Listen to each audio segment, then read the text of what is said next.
I know, and I have some content. Oh, you gotta hide that. What is up, everybody? Random Random Man here, bringing you my review for Megalopolis in one take. As I was gonna do a traditional sit-down review, that's one of my lengthier ones with my traditional edits and cuts and such, but even if I mapped out more what I was gonna say for what I thought of this movie, it's not gonna be any more coherent than my thoughts just on the fly right now. Here I am outside walking around my backyard, and given my windbreaker, it's a little breezy and we are now officially in fall. Happy fall to everyone. So how do I describe this one? This is an epic sci-fi drama about an architect, a visionary architect who has plans to make a utopia for his city called New Rome, while he is at odds with the city's corrupt mayor. And this is a film written, produced, and directed by Francis Ford Coppola. He is a filmmaker that needs no introduction. He helped usher in the new age of Hollywood back in the 1970s, and he's of course known for such now classics like the Godfather films, Apocalypse Now, and quite a few others. This is his first film in over a decade, but this is a long-gestating passion project of his that, you know, he had trouble finding financing for. He sold off a huge chunk of his wine empire to get this made, and the budget was apparently over $100 million, and yeah, there's a lot that went into this, and this premiered at the Cannes Film Festival earlier this year back in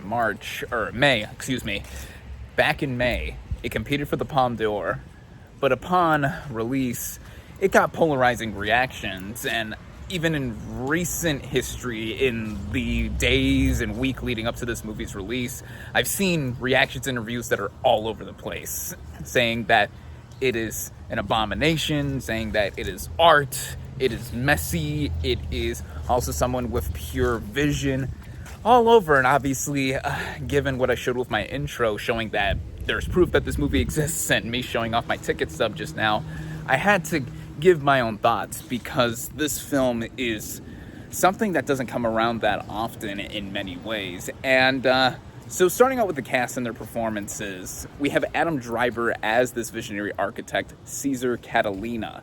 And he is our lead character that I think with Driver, he is someone who is one of our finest actors working today.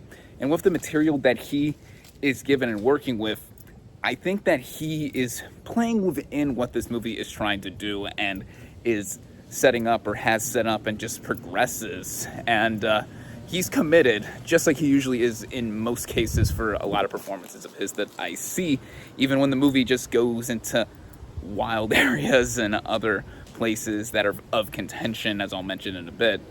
Giancarlo Esposito plays Mayor Cicero. He is the mayor who is at odds with Caesar to make this utopia happen.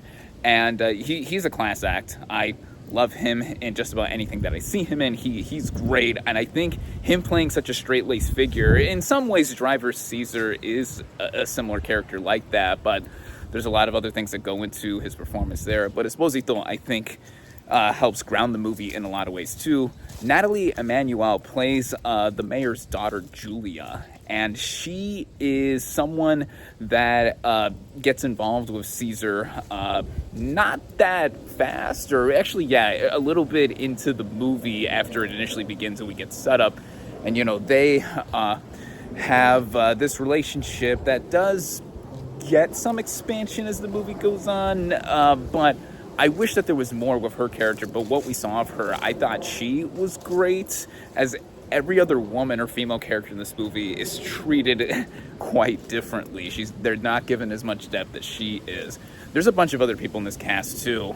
Shia LaBeouf plays Caesar's cousin, his really out there cousin, and I mean, he's just doing something else, as he usually does in a lot of movies. I mean, I really don't even know how to describe what what was being done here. I mean, I think he's talented as well too, and sometimes he pushes the boundaries, and apparently in real life he's problematic and all that stuff. And I mean, Coppola has even addressed this in casting actors that are deemed canceled. But yeah, I don't know, if just for whatever reason this performance didn't work in a lot of ways, because he is someone who's trying to grab power. He's also jealous of his cousin, and oh my God, I don't know. It's something else in so many ways. Another performance that is really eccentric and out there is Aubrey Plaza playing Wow Platinum. That's her name. She's a reporter / journalist.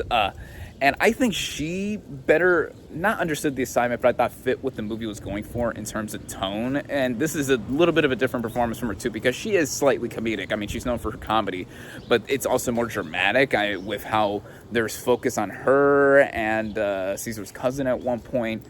Those areas there. John Voight plays the uncle to Caesar, who is a big name in terms of New Rome. Talia Shire is credited in this movie. She's billed, even though she only pops up for a literal blink and you'll miss it segment, which is something that's wild. Jason Schwartzman's also here. Grace Vanderwaal, who I think she won America's Got Talent. Yeah, she has a moment here where she does show off her singing capabilities. Dustin Hoffman is also here. There's probably a few names or two that I'm missing. Catherine Hunter plays the wife of Mayor Cicero, I believe, too. Yeah, this is quite a cast that Coppola has assembled, and I think that the performances, even with the screen time and the length of time that they're going for, they're all over, just like how this movie is all over. And yeah, that'll bring me to how Coppola writes, produces, and directs this thing. As, there's a lot that goes on here. The plain and simple. When the movie begins with, I think this was the same clip that was the initial teaser for the movie, where Caesar is reaching out at the edge of a building and he is stopping time. Because apparently he has the ability to stop time while also being this visionary architect. And I wish the movie played that up more. It's only played up a few more times in the film, because aside from that, we have him going at odds with the city's mayor, and him having a relationship with the mayor's daughter, Julia, and a lot of other conspiracies and like political underbellies and upbringings with how this movie goes. It's a lot. It's a lot in simple terms that I could try to even express. And I think that what initially begins as something that has a lot of intrigue, I think goes and just becomes something that is self-indulgent. And not that I necessarily understood everything, but I wish the movie had a little bit more of a center focus. I keep switching hands because my hand gets tired just holding my phone. But yeah, it's a lot. And even with the style that this movie's going for, I think it's very back and forth too, because like I mentioned, this movie has such a huge budget. And there was a lot of resources that were pulled into this thing. You can tell. At one moment, the movie looks very striking with its art direction, but then another, it looks really artificial and fake. I mean, early on, there's this green screen or blue screen background with how a building is getting demolished, and I was like, yeah, this looks fake. Maybe it was intended to look like it was something out of a movie from decades ago, but that didn't look very convincing.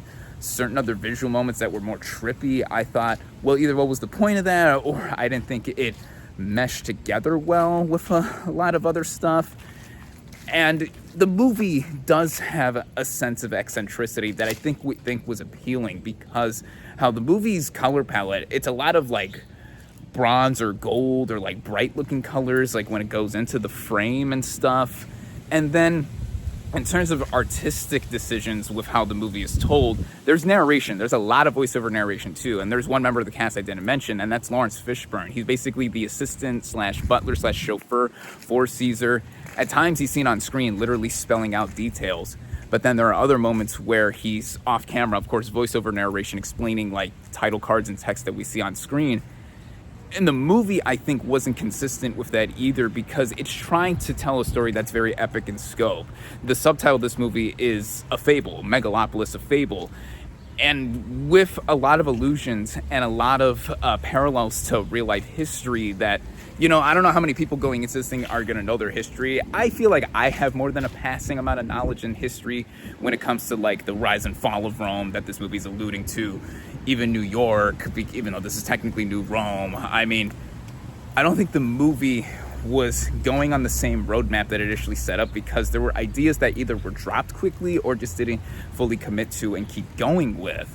So that's what I feel the movie amounts to in a lot of ways, because there is a lot of ambition. This movie has a lot of expression of passion. It's an expansion of passion with obstacles. And clearly this is alluding to Coppola's career in many ways, because, you know, he went through hell making Apocalypse Now, for example. But of course that won the Palme d'Or at the Cannes Film Festival, a lot of Oscar nominations, some wins, I believe. And the Godfather movies, of course, I mean, he's a multi-Academy Award winning filmmaker.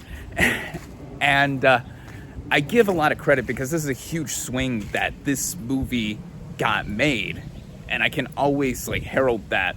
But at the same time, when this movie is being judged by someone like myself as a narrative, it felt like there was so much that I didn't either grasp or I didn't feel there was an entire point to be had. And the movie honestly felt longer than it actually was. It runs at just under 2 hours and 20 minutes, and I'm like, yeah, I'm feeling it in some areas. Like a section in the middle chunk, I believe, it has to do with like this big party that, again, visually there's a lot of nice little moments and hinges there that I think are very eye-catching, but I found that to be pretty insufferable in a lot of ways, having to do with the specific integration of Grace Vanderwaal's character and just everything looming on in the background, foreground, whatever. There's a chariot race in the middle of it all. That's hard to describe. I mean, I don't know. I thought, wow, this was like I really wasn't jamming with the movie there. And there's other technical elements, I could praise, but you know, when it comes to the overall vision, the writing and directing by Coppola, again, points should be, given for what he is trying to do, what he's trying to say. There's a lot he is trying to say. He's commenting on today's movie industry in a lot of ways, society, how he's trying to make a utopia, or the main character Caesar's trying to make a utopia, but it could be a dystopia. So many other things. I mean, oh my God.